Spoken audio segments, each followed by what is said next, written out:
Hello दोस्तों, welcome to Social Spectrum Academy. आज हम शुरू कर रहे हैं एक स्पेशल इकोनॉमिक्स मैराथन जिससे हमने लास्ट लेक्चर के बाद छोड़ दिया था, जिसमें हम क्लास 10th के बचे हुए 3 इंपॉर्टेंट चैप्टर्स को कवर करने वाले हैं। Chapter 2 sectors of Indian economy, chapter 3 money and credit, chapter 4 globalisation and the Indian economy. जो हमने लास्ट मैराथन स्टार्ट की थी उसका एक सिंपल एम था कि हमें पूरा सिलेबस एकदम क्लैरिटी के साथ समझना है रियल लाइफ एग्जाम्पल के थ्रू, ताकि एग्ज़ाम में कोई भी क्वेश्चन आए आप उसे कॉन्फिडेंटली टैकल कर सको। तो चलिए स्टार्ट करते हैं चैप्टर 2 जिसका नाम है sectors of Indian economy. So as you can see here the chapter sectors of Indian economy. अब इस चैप्टर को स्टार्ट करने से पहले मैं कुछ चीज़ें आपसे पूछना चाहूँगा कि जब भी हम कभी बाहर निकलते हैं, है ना, बाहर कहीं जा रहे होते हैं तो हमें कुछ ना कुछ चीज़ें देखने को मिलती हैं। यस और नो, हमारे सराउंडिंग में कुछ लोग वर्क कर रहे होते हैं, है ना।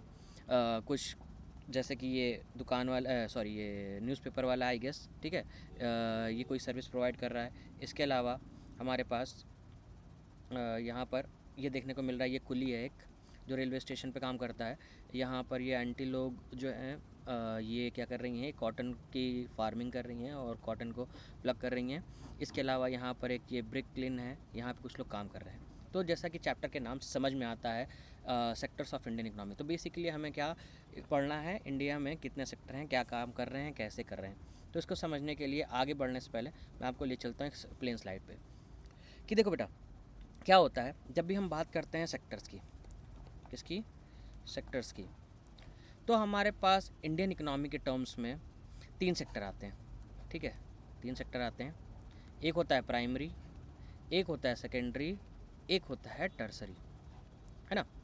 अब टर्सरी सेक्टर हो, प्राइमरी सेक्टर हो, सेकेंडरी सेक्टर हो, इन सबको समझने से पहले हमें एक छोटा सा कॉन्सेप्ट और समझना पड़ेगा, ठीक है। वो क्या है? वो है एक्टिविटीज़ का। क्या है वो? एक्टिविटीज़ का है। बताते हैं आपको एक्टिविटीज़ क्या होती हैं फिर, है ना। तो समझिए सबसे पहले, we as a human being, we as humans, we do some sort of work. हम कुछ ना कुछ काम करते हैं, यस और नो, है ना। अब जो भी हम वर्क करते हैं वो 2 तरह का होता है। अच्छा, वर्क को हम एक और नाम से जान सकते हैं, क्या? एक्टिविटीज़। एक्टिविटीज़, है ना। तो ये जो बेसिकली एक्टिविटीज़ हैं हमारी, ये 2 टाइप की होती हैं, है ना। जैसे कि हम कहीं घूमने जा रहे हैं, हाँ, हम कोई वर्क कर रहे हैं, ठीक है। तो हमारी जो एक्टिविटीज़ है वो 2 तरह की होती हैं, ठीक है। हम ट्यूशन पढ़ने जा रहे हैं, कुछ भी कर रहे हैं, ठीक है। तो बेसिकली एक्टिविटीज़ 2 टाइप की होती हैं। वो एक्टिविटीज़ को क्लासीफाइड 2 टाइप में करते हैं। एक होती है इकोनॉमिक और एक होती है नॉन इकोनॉमिक। डरना नहीं है, बताता हूँ क्या। इकोनॉमिक एक्टिविटी वो एक्टिविटी होती है जिसे करने पे हमें पैसा मिल रहा होता है, जिसके एक्सचेंज में हमें पैसा मिलता है। फॉर एग्जांपल, हम कहीं जॉब कर रहे हैं, ठीक है, हम काम कर रहे हैं, कोई सर्विस प्रोवाइड कर रहे हैं। जैसे मैं यहाँ पे तुमको पढ़ा रहा हूँ, मैं क्या कर रहा हूँ, एक सर्विस प्रोवाइड कर रहा हूँ, ठीक है, ठीक है। इसके अलावा जैसे कोई डॉक्टर है, आप डॉक्टर के पास गए, डॉक्टर ने आपको दवाएं दी, ठीक है, वो एक सर्विस प्रोवाइड कर रहा है। प्रिस्क्रिप्शन दिया, दवाएं नहीं दी, प्रिस्क्रिप्शन दिया, उससे आपने दवाई खरीदी, ठीक है। तो ये सारी एक्टिविटी जहाँ पर मनी जनरेट हो रहा है, क्या हो रहा है? मनी जनरेट हो रहा है, वो क्या कहलाएंगी? Economic activity. तो एक सिंपल सी बात है, ह्यूमन एक्टिविटी 2 तरह की, इकोनॉमिक और नॉन इकोनॉमिक। इकोनॉमिक का मतलब जहाँ पर मनी जनरेट हो रहा हो, जहाँ पर पैसे का ट्रांजैक्शन हो रहा हो, सिंपल सी बात है। इसके बाद हम आते हैं नॉन इकोनॉमिक। नॉन इकोनॉमिक क्या है सर? कुछ नहीं है, सिंपल सी बात है, वो काम जो हमारे सूल को सेटिस्फैक्शन दे, सूल को सेटिस्फाई करे, हमारी आत्मा को शांति मिले। आत्मा को शांति मतलब वो वाली आत्मा को शांति नहीं, जैसे कि आप मंदिर जा रहे हो, ठीक है, आप मस्जिद जा रहे हो, आप गुरुद्वारा जा रहे हो, किसी भी रिलीजियस प्लेस पे जा रहे हो, वहाँ पे जाके आपको शांति मिलती है, लेकिन उसमें कोई पैसा नहीं मिलता है। इसके अलावा चैरिटी, है ना, हम चैरिटी कर रहे हैं, ठीक है। चैरिटी करने पे क्या हो रहा है भाई? हमें अंदर से क्या मिलता है? संतुष्टि मिलती है, हमें एक सेंस ऑफ सेटिस्फेक्शन आता है कि we did some good work, ठीक है, किसी की हेल्प कर देना। तो ये कौन सी एक्टिविटी होती है? नॉन इकोनॉमिक एक्टिविटी, ठीक है। तो अब इकोनॉमिक एक्टिविटी जो भी है, जहाँ पर भी पैसा बन रहा होता है, वो सारी एक्टिविटी 3 सेक्टर्स में डिवाइड होती हैं। जो भी काम होते हैं वो 3 सेक्टर में डिवाइड होते हैं, जो अभी हम लोगों ने पढ़ा, sectors of Indian economy, primary, secondary और टर्सरी। आई होप यहाँ तक सब आपको क्लियर है। आगे चलते हैं वापस से अपनी बुक पे। नाउ यहाँ पर बहुत बड़ी लंबी चौड़ी एनसीईआरटी में बॉल बाय बॉल कमेंट्री दी है, इसमें हमें नहीं जाना है, सिंपल सा हम ऐसे ही समझ लेंगे आसानी से। चलो देखते हैं प्राइमरी क्या है। देखो, वापस से चलते हैं हम अपनी इस प्लेन स्लाइड पे। तो बेटा जो प्राइमरी सेक्टर होता है वो क्या होता है? प्राइमरी सेक्टर वो सेक्टर है जहाँ पर जो प्रोडक्शन है वो नेचर से हो रहा हो। प्रोडक्शन है कहाँ हो रहा है? Directly by the nature. ठीक है, कोई भी मशीन नहीं, कोई भी कुछ नहीं, जो मेन प्रोड्यूसर है वो कौन है? नेचर है। For example agriculture. ठीक है। सेकेंडरी सेक्टर कौन सा सेक्टर होता है? वो जहाँ पर कोई भी गुड्स और सर्विसेज का प्रोडक्शन हो रहा है ऑन अ लार्ज स्केल, लेकिन बाय ह्यूमन बीइंग। कौन कर रहा है यहाँ पे? Human being. जैसे कि सर ट्रैक्टर तो बहुत ज़्यादा प्रिसाइज हो गया। कोई भी व्हीकल, ठीक है, कहाँ बनता है? फैक्ट्रीज में बनता है। ठीक है, तो secondary sector is also known as what? Manufacturing sector. इसके बाद टर्सरी सेक्टर जो आता है, क्या यहाँ पे कोई चीज़ प्रोड्यूस होती है? तो हाँ बेटा होती हैं। क्या प्रोड्यूस होती हैं? वो होती हैं सर्विसेज। क्या होती हैं? सर्विसेज। जैसे कि बैंक, रेलवे। यहाँ पर पैसे देने पे आपको कोई गुड्स नहीं मिलते हैं, यहाँ पर आपको क्या मिलता है? सर्विसेज मिलते हैं। फॉर एग्जांपल, क्या आप रेलवे में कहीं बैठ के जाते हो तो वो एक सर्विस प्रोवाइड करता है ना, आपको प्लेस ए से प्लेस बी पे ले जाके उतार देता है। ठीक है, क्या ऐसा होता है कि जब आप वहाँ रेलवे स्टेशन से निकलते हो तो अपनी सीट अपने साथ उखाड़ के लेकर चले होते हो? ऑब्वियसली नॉट, है ना। तो यहाँ पर हमारे पास 3 सेक्टर हैं, प्राइमरी, सेकेंडरी और tertiary. I hope this is clear. आगे चलते हैं। तो यहीं पर हमारे पास दिया हुआ है, there are many activities that are undertaken by the directly using natural resources. Take for example the cultivation of cotton takes place within the crop season. For the growth of the cotton plant, we depend mainly not only on natural factor like rainfall, sunshine. The production of this activity is a natural product. Simple वही सारी चीज़ें यहाँ पर दी हुई है। तो यहाँ पर दिया हुआ है, देखो क्या कॉटन दिया हुआ है, ये कॉटन का पेड़ है। यहाँ पर ये कोल माइन से कोल निकालना है। अच्छा, यहाँ पर ये काऊ है, काऊ बफेलोज, जैसे डेयरी फार्मिंग, फिशरीज़, ये सारी चीज़ें जो भी नेचर से नेचुरल गुड्स जहाँ पे भी हमारे पास होते हैं, वो सारा क्या आता है? प्राइमरी सेक्टर या बेसिकली एग्रीकल्चरल सेक्टर। इसके बाद हमने अभी बताया आपको कि सेकेंडरी सेक्टर, जैसे कि एग्जांपल हमारा इंडस्ट्रियल सेक्टर, जहाँ पे ये शर्ट बन रही है ना, शुगर बन रहा है, कार बन रही है, चेयर बन रही है। दे प्रोड्यूस मैन्युफैक्चर्ड गुड्स जो ह्यूमन बींग्स बनाते हैं। इसके बाद हमारा थर्ड और टर्सरी सेक्टर कौन सा है? ट्रांसपोर्टेशन हो गया, बैंकिंग हो गया, यहाँ पर ये शायद आई गेस कुछ सी चीज़ का है, कंप्यूटर है ना, ऑनलाइन आप शॉपिंग कर रहे हो, क्या सर्विस सेक्टर में, है ना। तो इतनी चीज़ें समझ में आई सर्विस सेक्टर में, जैसे कि तुम्हारा बार्बर हो जाएगा, वॉशरमैन हो जाएगा, कॉबलर्स हो जाएंगे, लॉयर्स हो जाएंगे। जहाँ पे भी पैसे देने पे कोई गुड्स नहीं मिल रहा है वो सर्विस सेक्टर है, इतना याद रखना। ठीक है, आगे चलते हैं। तो आई होप ये चीज़ें क्लियर होंगी, प्राइमरी, सेकेंडरी और टर्सरी सेक्टर क्या होते हैं। ठीक है, ये सारी चीज़ें एक बार खुद से देख लेना। अब बात आती है सर कंपेयरिंग द 3 सेक्टर्स। अब हमने ये देख लिया कि सर 3 सेक्टर हमारे पास, प्राइमरी आ गया एग्रीकल्चर, सेकेंडरी आ गया मैन्युफैक्चरिंग, और टर्सरी आ गया सर्विस सेक्टर। अब हमें क्या करना है? इन तीनों सेक्टर को कंपेयर करना है। क्या करना है? कंपेयर करना है। अब बात आती है कि सर कंपेयर करने के लिए कैसे करेंगे, कंपेयर करना क्यों है? तो कंपेयर इसलिए करना है कि हमें ये देखना है कौन सा सेक्टर जो है हमारा सबसे ज़्यादा प्रोडक्टिव है, कहाँ से सबसे ज़्यादा हमारा रेवेन्यू होता है बीइंग अ कंट्री लेवल पे, है ना। So the various production activities like primary, secondary and tertiary sector produce a very large number of goods and services. Also, the 3 sectors have a large number of people working in them to produce these goods. भाई इतने बड़ा sector है, इतने सारे लोग work कर रहे हैं, इंडिया जैसी पॉपुलेशन में बहुत सारे लोग एम्प्लॉयड भी हैं। अगला स्टेप जो है हमारा, therefore it is to see how much goods and services are produced and how many people work in each sector. तो हमें दो चीज़ देखनी है। पहला क्या है कि कितने लोग इसमें काम कर रहे हैं, प्रोडक्शन में कितने लोग लगे हुए हैं, how many people are working, and वो जो लोग हैं how much they are producing. ठीक है, हर सेक्टर से हम कितना प्रोडक्शन कर रहे हैं। अब सर बात आती है कि कंपैरिजन की बात जब आती है तो हमें क्या करना है। देखो यहाँ पर बहुत सारी चीज़ें एकदम लाइन बाय लाइन दी है, मैं इसको आसानी में समझा देता हूँ तुम्हें। ठीक है, अब बात आती है कि वापस से चलते हैं कि सर कंपैरिजन करना है तो कैसे क्या करना है। तो समझो पहले, देखो किसी भी कंट्री में अगर कार का प्रोडक्शन हो रहा है तो उसके साथ साथ और भी चीज़ों का प्रोडक्शन हो रहा है। अगर एक कार का हो रहा है तो एक छोटे से पेन का भी हो रहा है। ठीक है, डिफरेंट टाइप ऑफ पीपल, जैसे पर्सन ए है वो कार प्रोड्यूस करता है, ठीक है, पर्सन बी वो पेन प्रोड्यूस करता है, ठीक है, पेन प्रोड्यूस करता है। तो क्या कार को पेन से कंपेयर किया जा सकता है? Is this practically possible? तो आंसर इज़ नो। किया तो जा सकता है, लेकिन वो बहुत उसमें टेक्निकलिटीज़ है, वो हमें नहीं करनी है। तो जब नहीं कर सकते तो सर कंपेयर कैसे करेंगे? तो कंपेयर करने के लिए हमें क्या करना होता है, चीज़ों को सेम यूनिट में लाना होता है, सेम यूनिट में लाना होता है। फॉर एग्जांपल तुम मान लो तुम्हारी क्लास में एक फ्रेंड है तुम्हारा, जिसकी हाइट 160 सेंटीमीटर है, ठीक है, और तुम हो, तुम्हारा वेट 56 केजीज़ है, ठीक है। क्या इन दोनों के बीच में कोई कंपैरिजन हो सकता है सर?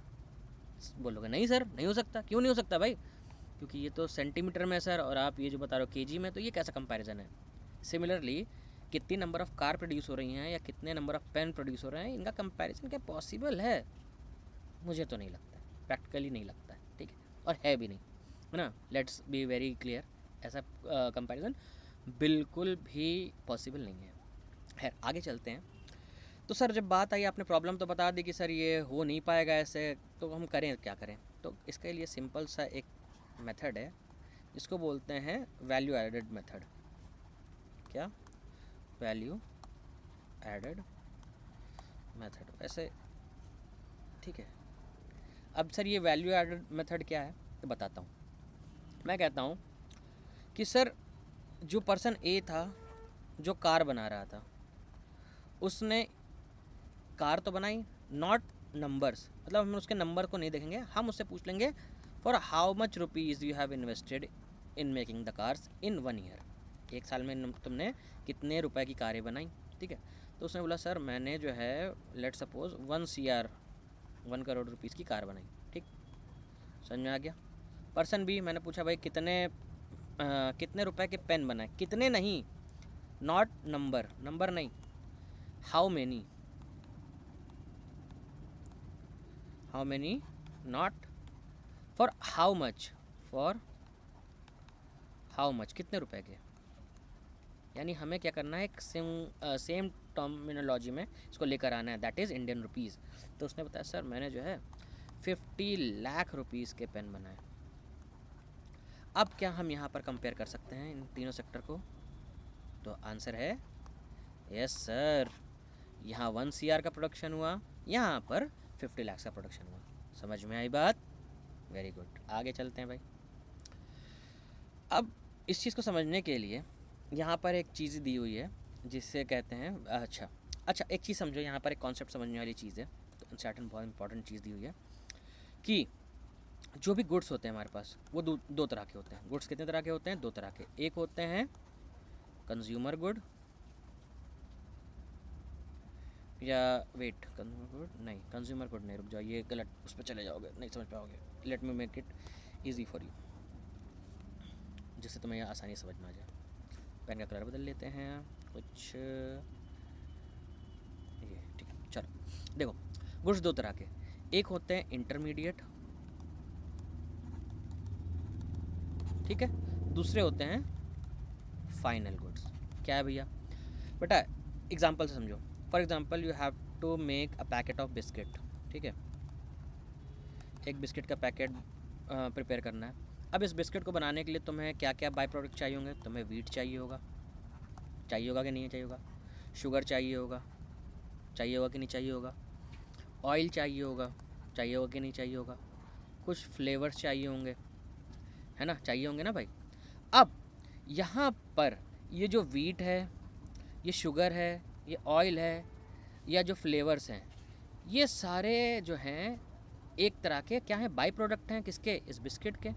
इन सबको मिला के क्या बना? बिस्किट जो रेडी टू कंज्यूम है, जिसको मार्केट में बेचा जाएगा, तो लोग इसे उठा के खाना स्टार्ट कर देंगे, खरीद के खाना स्टार्ट कर देंगे। तो ये जो वीट, शुगर, ऑयल, फ्लेवर्स हैं, ये हैं हमारे इंटरमीडिएट गुड्स, जिनकी हेल्प से हमारे पास ये बिस्किट बना, जो कि क्या है? Final goods. क्लियर है भाई? क्लियर है? Very good. अब बात चलती है सर, यहाँ पर जो आपने बताया फाइनल गुड्स, ये वो ऐसा वैसा। अब देखो, अब इससे एक और नया कॉन्सेप्ट निकल के आ जाएगा। आगे चलते हैं, बताते हैं क्या। बेटा सिंपल सी बात है, जब हमने बात करी कि हमारा प्राइमरी सेक्टर है, हमारे पास हमारा क्या है? प्राइमरी सेक्टर है, सेकेंडरी सेक्टर है और टर्सरी सेक्टर है, ठीक है। तो हमारे तीनों सेक्टर हैं। ये कुछ ना कुछ प्रोडक्शन करते होंगे। प्राइमरी सेक्टर कुछ अमाउंट का प्रोडक्शन करता होगा, सपोज़ 1 CR का प्राइमरी ने किया, सेकेंडरी ने 3 CR का किया, टर्सरी ने 5 CR का किया। एक साल में इतना प्रोडक्शन हुआ, ये एग्जाम्पल है, ठीक है, इन 1 ईयर। एक साल में जो प्रोडक्शन रहा प्राइमरी, सेकेंडरी और टर्सरी में इतना रहा। अब हम बात करेंगे, अगर हम इन तीनों को ऐड कर दें, प्राइमरी, सेकेंडरी और टर्सरी तीनों को अगर हम ऐड कर दें तो कितना प्रोडक्शन हुआ? 3, 1, 4, 5, 9 CR का। कितना प्रोडक्शन हुआ? 9 CR का। तो किसी भी पर्टिकुलर कंट्री में for a particular time period 1 year, production of final goods, primary, secondary और टर्सरी से फाइनल गुड्स अभी बताया ना बेटा, क्या होते हैं? जो रेडी टू कंज्यूम होते हैं, ठीक है। फाइनल गुड्स का production from primary, secondary and tertiary sector, जब ये तीन सबको ऐड कर देते हैं, ये सारा हमारे पास जो निकलता है, इसी को हम कहते हैं किसी भी पर्टिकुलर कंट्री की GDP। बोले तो ग्रॉस डोमेस्टिक प्रोडक्शन या प्रोडक्ट। आगे बात समझ में क्लियर है? ग्रॉस डोमेस्टिक प्रोडक्ट क्या होता है? Thank you. आगे चलते हैं। यही सारी बातें यहाँ पर दी हुई है। एक चीज़ हमें याद रखनी है कि हमेशा जब भी हम ग्रॉस डोमेस्टिक प्रोडक्ट में चीज़ें ऐड करते हैं, यहाँ पर यही डेफिनेशन दी हुई है, तो यहाँ पर ये सिंपल से दिया हुआ है कि the value of final goods and services. Final, यहाँ पर जो टर्म है फाइनल, समझ में आया? फाइनल की बात क्यों करते हैं बेटा? एक सब बात समझो, जब तुम बिस्किट लाओगे, अच्छा सर ये बात आई कि सर फाइनल ही क्यों करते हैं, सर इंटरमीडिएट का क्यों नहीं करते हैं? ये भी तो खरीद के लाए होंगे। हाँ बेटा खरीद के लाए हो, लेकिन एक बात बताओ, जब तुम एज अ बिजनेसमैन जब तुम एक बिस्किट बेचोगे, जब एक बिस्किट तुम बेच रहे हो तो तुम उसकी प्राइसिंग इसी हिसाब से रखोगे ना, जो भी तुमने पैसा उसके रॉ मटेरियल्स को खरीदने में खर्च किया, उसका ट्रांसपोर्टेशन, उसकी पैकिंग, उस सबको तुम ऑलरेडी ऐड करके ना बिस्किट बेच रहे हो ना बेटा। तो ये तो ऑलरेडी तुम ऐड कर चुके हो ना अपने बिस्किट के प्राइस में, तो इसीलिए हम इंटरमीडिएट गुड्स को काउंट नहीं करते हैं when comparing of GDP। I hope इतना क्लियर है ना? नाउ अगला टॉपिक है हमारा हिस्टोरिकल चेंजेस। क्या है हमारा हिस्टोरिकल चेंजेस? क्या है भाई, समझते हैं। हिस्टोरिकल चेंजेस बेसिकली कुछ नहीं है, हमें जो है ग्राफ के टर्म से समझना है कि it has been noted from the histories of many and not developed countries that at the initial stages of development primary sector की, मतलब बहुत सी कंट्री ऐसी थी जहाँ पर जो प्राइमरी सेक्टर था वहाँ पर इम्पोर्टेंस प्राइमरी सेक्टर की ज़्यादा थी, but as the time changed, industrialisation start हो गया, इंडस्ट्रीज़ लगने लगी, तो सेकेंडरी सेक्टर एक इम्पॉर्टेंट सेक्टर बन गया। अब आज के दौर पे सर्विस सेक्टर जो हमारा टर्सरी सेक्टर है, जैसे कि ये मैं पढ़ा रहा हूँ तुम्हें बैठ के यहाँ पे, है ना, तो ये जो टर्सरी सेक्टर है ये भी इंपॉर्टेंट सेक्टर बन गया, है ना। तो विद द टाइम क्या चेंजेस आए हैं, यही हमें चेक करना है प्राइमरी, सेकेंडरी और टर्सरी सेक्टर में। कुछ नहीं, सिंपल सा है, हम यहाँ पे ग्राफ के थ्रू समझेंगे, हम पढ़ने नहीं जाएंगे। We have to go for a smart study. Graph 1, gross value added by primary, secondary and tertiary sector. तो बेटा 1970, 77 और 78 में देख लो, primary sector, secondary sector, this blue one is primary, this red one is secondary and this green one is tertiary. Total gross value added इतनी थी, है ना, लेस देन दिस। बट 2017-18 के ग्राफ को अगर हम कंपेयर करें तो ये ऑलमोस्ट यहाँ पर जाकर आ चुकी है, जिसमें सबसे ज़्यादा इंपॉर्टेंस हमें देखने को मिल रही है, सबसे ज़्यादा वैल्यू कहाँ से आ रही है? टर्सरी सेक्टर से, ठीक है। उससे पहले क्या आ रहा है हमारा? सेकेंडरी सेक्टर, और सबसे कम है प्राइमरी सेक्टर, ठीक है। सो इंडिया में जो है टर्सरी सेक्टर बहुत ही ज़्यादा इंपॉर्टेंट हो गया है, ठीक है, क्योंकि हमारे जो टर्सरी सेक्टर है उसकी इम्पोर्टेंस बढ़ रही है, ठीक है। तो भैया क्यों बढ़ रही है sir? Y the tertiary sector इतना जो है इतना ज़्यादा आगे चल रहा है? तो देखो, किसी भी कंट्री में बहुत सी सर्विसेज होती हैं, जैसे hospital, education institutes, post, telegraph services, police station, court, village administrative offices, municipal corporation, defence, transport, bank, insurance, बहुत सारी चीज़ें होती हैं किसी भी कंट्री को चलाने की। ये सारी चीज़ें बहुत इंपॉर्टेंट है, और ये क्या हैं सारी, क्या कहलाती हैं? They all called basic services. तो किसी भी कंट्री के डेवलपमेंट में उनकी बहुत ज़्यादा रिस्पॉन्सिबिलिटी हो जाती है। इसके अलावा सेकंड जो बात है कि development of agriculture and industry leads to the development of services such as transport. अब भाई देखो, तुमने ट्रैक्टर बना लिया, अरे छोड़ ट्रैक्टर पर नहीं जाते हैं, बिस्किट बना लिया, अब भाई बिस्किट वो मार्केट तक जाएगा ना, मार्केट तक तुम उसको ट्रांसपोर्ट करोगे ना, कैसे करोगे? ट्रांसपोर्ट करने के लिए तुम्हें ट्रक चाहिए होगा ना, ट्रांसपोर्टेशन सर्विस का यूज़ करोगे ना। तो जितनी ज़्यादा सेकेंडरी सर्विसेज प्रोड्यूस होंगी, उसी की हेल्प से हमारा जो है टर्सरी सेक्टर भी ग्रो करेगा। ठीक है, आगे बात समझ में, आगे चलते हैं। इसके अलावा जो तीसरी बात ये थी कि जैसे आपका इनकम बढ़ती है वैसे वैसे आप बहुत और से बाहर और भी जो सर्विसेज हैं, जैसे कि घर के बाहर ईटिंग आउट, खाना खाना, घूमने जाना, नैनीताल चले गए, शॉपिंग करना, है ना, प्राइवेट हॉस्पिटल, आईफोन ले लिया, मेरा प्राइम एग्जांपल, आईफोन ख़रीद लिया। जैसे जैसे आपकी इनकम बढ़ेगी आप खर्चा ज़्यादा करोगे। ठीक है, इसके अलावा fourth, over the past decade और so certain new services such as those on information technology, AI का रैपिड इंटीग्रेशन हो रहा है। तो this is the thing why the tertiary sector is increasing. No, आगे चलते हैं। यहाँ पर जो है ग्राफ दिया हुआ है तुम्हारा sectors, share of sectors in gross value added production की। पहले 1970 के आसपास प्राइमरी सबसे ज़्यादा, जब इंडिया में फूड सिक्योरिटी कमी थी, फूड सफिशिएंट बनना था, तो प्राइमरी सेक्टर सबसे ज़्यादा ग्रोथ पे था। अब हम फूड सफिशिएंट हो चुके हैं, हमारे पास खाने को बहुत है, तो अब हम सर्विसेज की तरफ ज़्यादा प्रोड्यूस कर रहे हैं, है ना। इसके अलावा हमारे बहुत सी प्लेसेस हैं, जैसे कि तुम एक एग्जांपल ले सकते हो, नोएडा, गुड़गांव।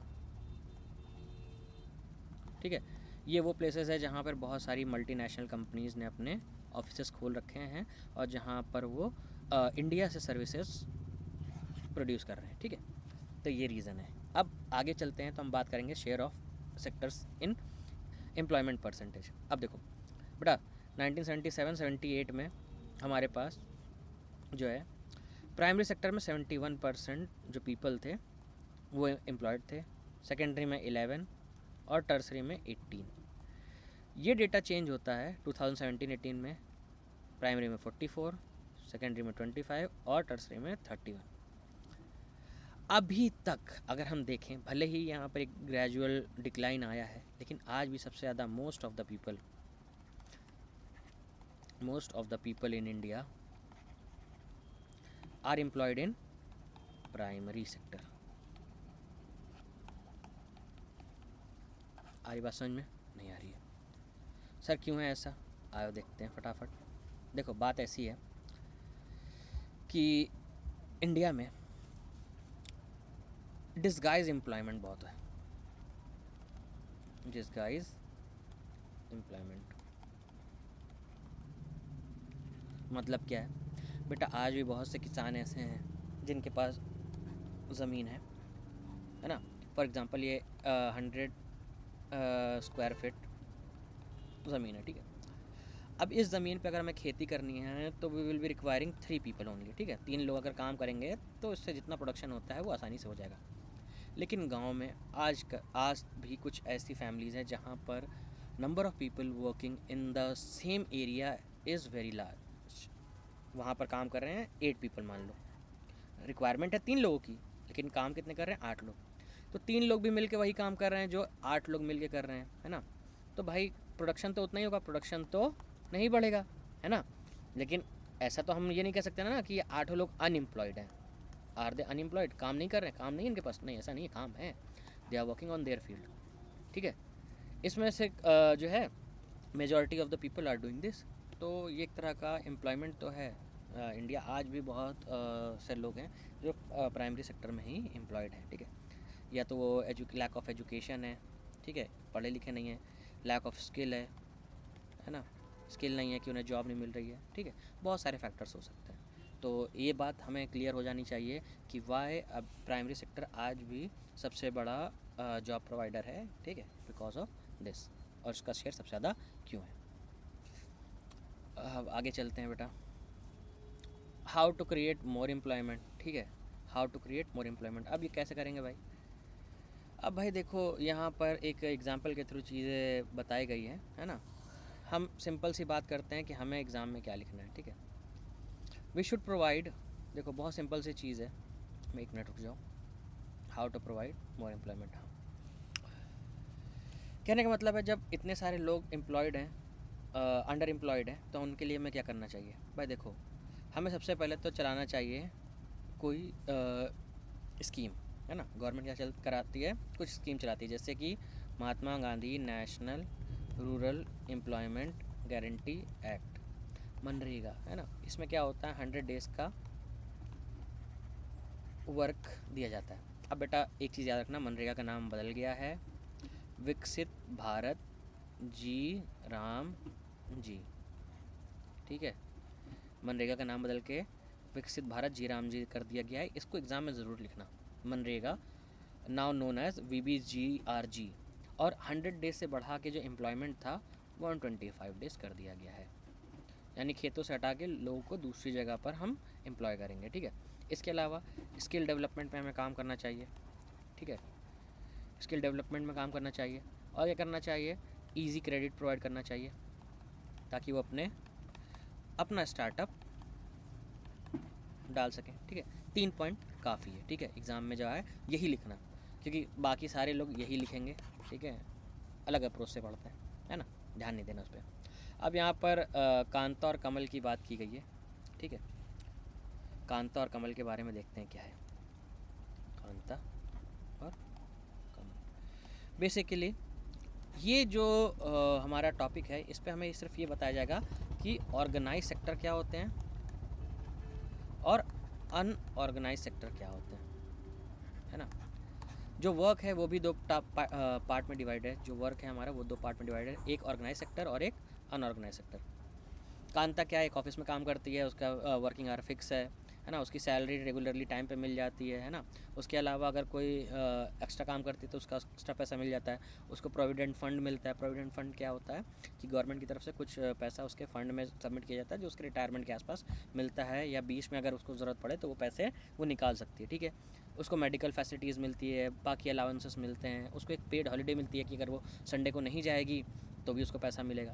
उसी के सामने ऑन द अदर हैंड कमल एक लड़का है जो एक दुकान पे काम करता है, एक डेली वेज लेबर है, वो सुबह 7:30 बजे आता है और रात के 8 बजे तक काम करता है ना।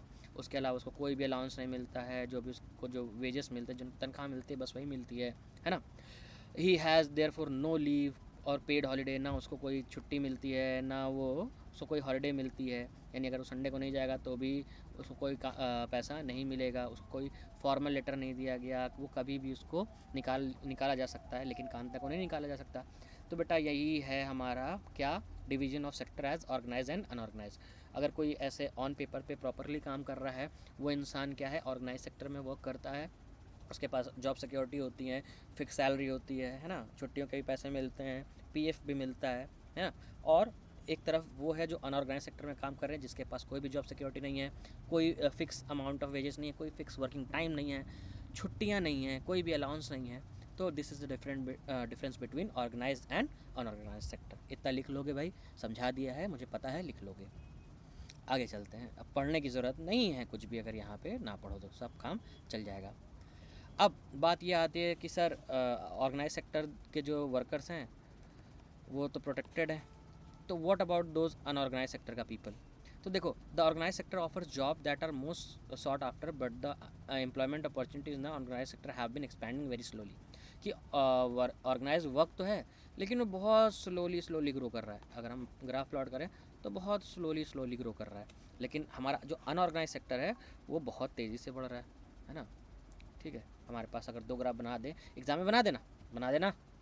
देखो, पढ़ तो सब रहे हैं, मैराथन सब देख रहे हैं, लेकिन जो मेरे से पढ़ के जाएगा उसको कुछ ना कुछ एक्स्ट्रा ज़रूर मिलेगा, ठीक है। ये ग्राफ बना देना कि अनऑर्गेनाइज्ड, अगर क्वेश्चन आ जाए इस पर, और organised, sorry this is organised, this is unorganised, ठीक, ये बना देना। तो अनऑर्गेनाइज सेक्टर में सैलरीज कम है, जॉब सिक्योरिटी नहीं है, तो क्या करना है भाई, खुद का दिमाग लगाओ, सोचो क्या कर सकते हो तुम बचाने के लिए।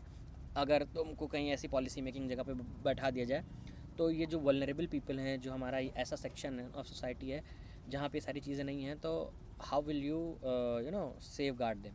बताओ, सोचो थोड़ा सा, बताओ, कुछ बताओगे, नहीं बताओगे। चलो देखो, सिंपल सी बात है, यहाँ पर हमारे पास कुछ एनसीईआरटी में चीज़ें दी होंगी। Protection for the support of organise who are vulnerable groups, ठीक है। This farm needs to be supported through our educate facility, timely delivery of seeds. अच्छा, बेसिकली ये वही बात की गई है जो हमने अभी पिछले सेक्टर में बात की थी, ठीक है, कि उनके लिए जो है लॉज बना दिए जाए, लेबर लॉज बना दिए जाए, है ना। इंडियन गवर्नमेंट ने जो है कुछ लॉज बनाया भी है, हाँ ठीक है। जैसे कि तुम्हारा minimum wages act, minimum wages act, इसके अलावा social security schemes, social security schemes, ठीक है, ये चला दे।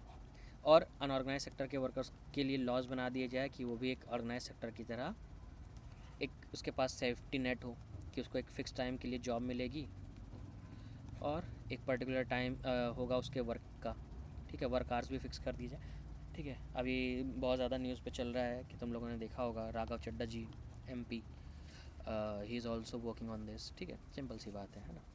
तो this is the reason how we can protect them in socially, है ना। तो सोशल डिस्क्रिमिनेशन हमें नहीं करना है, इनका सोशल डिस्क्रिमिनेशन नहीं करना है। डिस्क्रिमिनेशन तो किसी भी टाइप का नहीं करना चाहिए, है ना। Everyone in this world irrespective of their caste, creed, religion, race और the background they belong, everyone is equal, है ना। तो डिस्क्रिमिनेशन तो कभी कुछ नहीं, ठीक है। आगे चलते हैं नाउ। बेटा अब यहाँ पर लास्ट टॉपिक है हमारे पास, जो बात करता है किसकी, sectors in terms of ownership, कि इन सेक्टर्स को ओन कौन करता है और हमारा चैप्टर ख़त्म। तो सिंपल सा है भाई, जो भी सेक्टर्स हैं हमारे पास, अभी देख लिया हमने ऑर्गेनाइज और अनऑर्गेनाइज, यहाँ पर सेक्टर्स की ओनरशिप के on the basis of ownership, ownership के बिहाफ पे। एक सेक्टर होता है हमारा गवर्नमेंट सेक्टर, जिसके हम एक और नाम जानते हैं, जिसको बोलते हैं पब्लिक सेक्टर, ठीक। एक होता है हमारा प्राइवेट सेक्टर, क्या होता है, प्राइवेट सेक्टर, ठीक है। तो हमारे पास क्या कितने तरह के सेक्टर हैं, दो तरह के, एक public sector that is government sector और other is private sector. Public sector companies own by government, कौन ओन करता है, गवर्नमेंट, ओनर कौन है, गवर्नमेंट। एंड मोटिव क्या होता है इनका, मोटिव मोटिव होता है इनका service delivery, better service delivery, ठीक है। लेकिन अगर हम प्राइवेट की बात करें तो ओन बाय प्राइवेट इंडिविजुअल, कोई कंपनी हो सकती है, ठीक है, ABC कंपनी। इसके अलावा इनका मोटिव क्या होता है बेटा, प्राइवेट कंपनियों का मोटिव होता है सिर्फ और सिर्फ प्रॉफिट, वेयर एज जो गवर्नमेंट कंपनी है या पब्लिक कंपनी है उनका होता है सोशल सर्विस, कि आपको कोई भी चीज़ चीप प्राइस पे मिल जाए। एग्जांपल देख लो, कोई भी गवर्नमेंट कंपनी या कोई भी पब्लिक कंपनी के स्कूल हैं, हाँ फैसिलिटीज़ उतनी अच्छी नहीं होती हैं, है ना, बट गवर्नमेंट क्या करता है उसको, या इसका एग्जांपल एक PDS लास्ट चैप्टर से वो कर लो, PDS शॉप, वहाँ पर तुम्हें क्या देखने को मिलता है कि PDS शॉप में हमें सस्ते में 1 रुपये 2 रुपये kg पे राशन मिल जाता है। लेकिन जो हमारा प्राइवेट सेक्टर है, कहीं मॉल से जाकर तुम वो चावल खरीदोगे तो तुम्हें महंगा पड़ेगा, 40 रुपये 50 रुपये के आसपास मिलेगा, ठीक है।